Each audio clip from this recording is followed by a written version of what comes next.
What if I told you that the greatest tragedy in the entire Game of Thrones universe wasn't the Red Wedding? What if the true horror wasn't born from malice, but from desperation? And what if the most terrifying villain we have ever seen on screen was actually a victim himself? For years, we looked at the Night King as the ultimate embodiment of evil, a silent, icy monster who wanted to erase the world of men.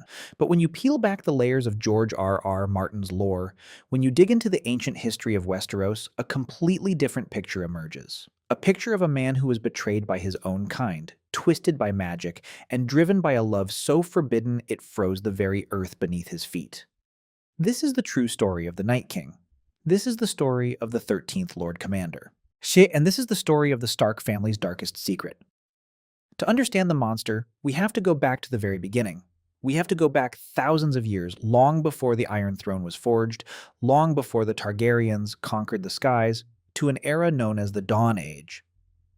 In this ancient world, the continent of Westeros did not belong to humans. It belonged to the children of the forest. They were a magical, peaceful species, deeply connected to the earth, who worshipped the old gods beneath the giant weirwood trees. But then the first men arrived. They came across the narrow sea on wooden ships, bringing with them bronze weapons, horses, and a ruthless desire to conquer. The first men did not come to share the land. They came to take it, and their primary target was the weirwood trees. To the first men, us chopping down these sacred trees was a way to break the spirit of the children of the forest. A brutal war erupted. It was a genocide. The children of the forest, despite their powerful magic, were simply outnumbered. They were pushed back, slaughtered, and driven to the very brink of extinction. Imagine being one of the children of the forest in this moment. Your people are dying. Your sacred groves are burning. You are watching the end of your entire species. What would you do to survive? They made a choice, a horrific, irreversible choice. They realized they could not defeat the first men with the magic they currently possessed. So, they decided to create a new magic. They needed a weapon. But this weapon wouldn't be a sword or a shield. This weapon would be made of flesh and bone. They went out into the battlefield and captured a human warrior. We don't know his name. We don't know what village he came from. But according to the ancient legends, this man was not just any soldier. He was a Stark, a member of the very bloodline that would later rule the North.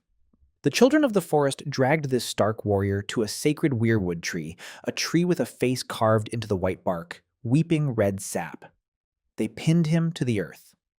And then they did the unthinkable. They took a shard of dragonglass, a piece of obsidian, frozen fire, and they plunged it straight into his living, beating heart.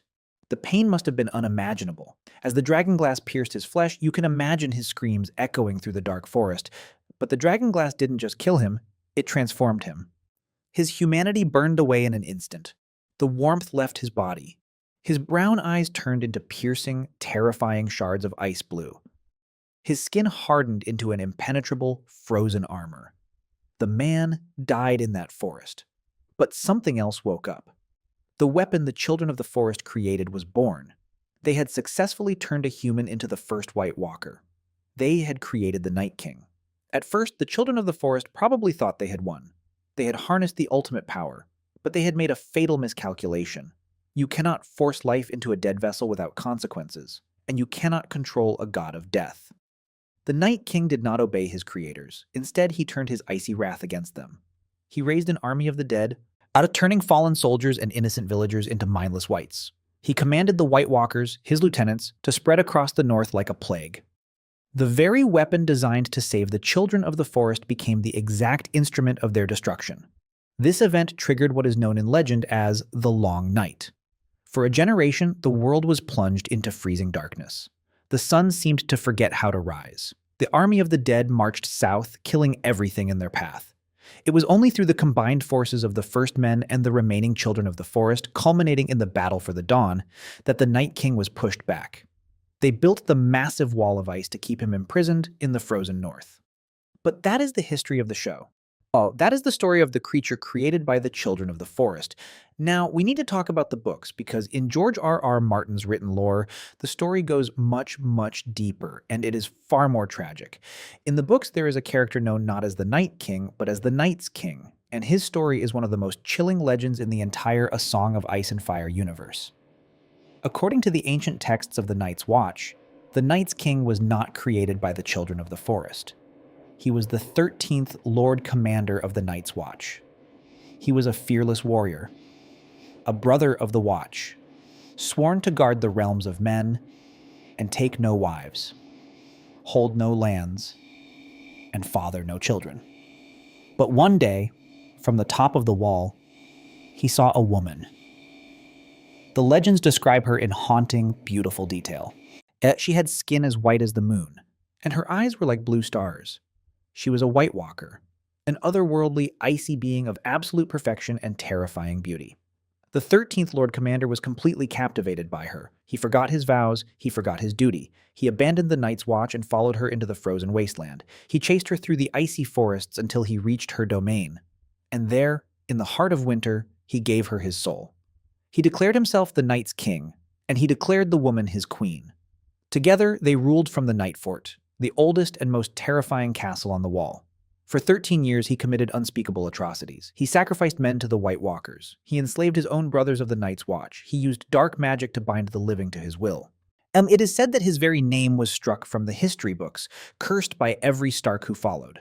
Eventually, the King of the North, who was also his own brother, marched on the Night Fort with the Wildlings and the Knights of the North. They defeated the Night's King and ended his reign of terror. But think about this for a second. Why would a brave, honorable Lord Commander of the Night's Watch suddenly turn into a tyrannical monster?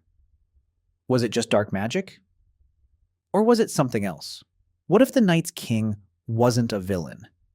What if he was a man who fell deeply, desperately in love?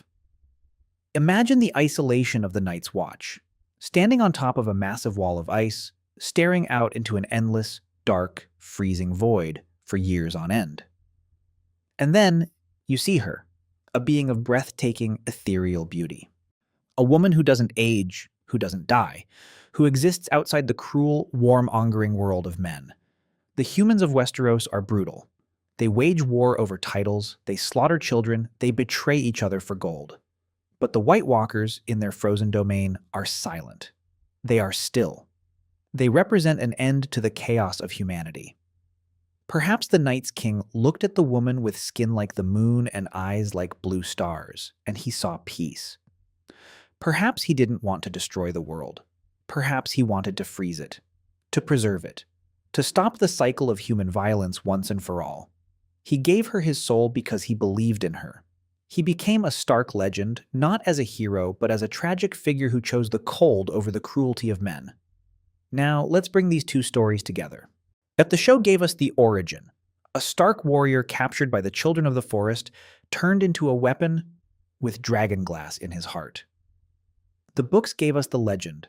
A Lord Commander who fell in love with a White Walker queen, gave her his soul, and was destroyed for it. When you merge these two narratives, the true horror of the Night King is revealed. He was a human man. A Stark. He was tortured, mutilated, and transformed against his will by the Children of the Forest. His humanity was ripped away from him, but deep inside that frozen shell, a fragment of who he was remained. And then he found her, the White Walker Queen. In the show, when the Night King looks at Bran Stark during the final battle, many people thought he was just looking at his target. But what if he was looking at a reminder of everything he lost? Bran is the Three-Eyed Raven, the keeper of the memories of the Children of the Forest. The very people who tortured the Night King and turned him into a monster. His march to King's Landing wasn't just a mindless zombie attack. It was a desperate, calculated mission to kill the Three-Eyed Raven, to erase the memory of the Children of the Forest from the world, and to plunge Westeros into an eternal winter. A winter where he and his queen could rule in silence, free from the wars of men. He wasn't just a monster. He was a traumatized victim seeking revenge against the gods who ruined him, and a lover trying to build a frozen paradise for his bride. And yet look at how his story ends. After thousands of years of waiting, after surviving the long night, building an army of the dead, and marching all the way to Winterfell, he is killed in an instant. Arya Stark leaps out of the shadows and plunges a Valyrian steel dagger into his chest, and just like that, he explodes. He shatters into thousands of pieces of ice. His entire army crumbles to dust. The visual is stunning, but narratively, it is a tragedy. The greatest legend in the history of Westeros, a Stark brother, a Lord Commander, a being of immense magical power, is reduced to a simple target for an assassination plot. We never hear him speak. We never learn his true motives. We never see him interact with his queen. In the books, George R. R. Martin is building towards something much more profound. The White Walkers are not just ice zombies. They are a completely different species with their own culture, their own language, their own tragic love stories. The Night's King legend proves that there is a connection between humans and White Walkers that goes far beyond simple murder. The Night King is a mirror reflection of humanity. The first men tried to wipe out the children of the forest because they were different. So, the children of the forest created the Night King to wipe out the first men. The cycle of violence just keeps repeating, getting colder and darker with every turn. He is the ultimate symbol of Westeros. A place where good intentions lead to hellish outcomes. A place where love is punished and power corrupts absolutely. So the next time you watch the Long Night episode, don't just see a monster. See the Stark warrior, who was pinned to a tree. See the 13th Lord Commander who fell in love with the moon. See a man whose heart was literally frozen. Trying to freeze the rest of the world so he wouldn't have to feel the pain anymore. He was a brother of the Night's Watch. He was a king in the north. And his story is without a doubt the most terrifying and heartbreaking legend in the Game of Thrones universe. Thank you for taking the time to dive into the deep lore of Westeros with me today. If you want to see more videos breaking down the hidden secrets and true histories of Game of Thrones, make sure you hit that subscribe button and leave a comment down below letting me know what you think the Night King's true motivation really was. Stay dark, my friends, and I will see you in the next one.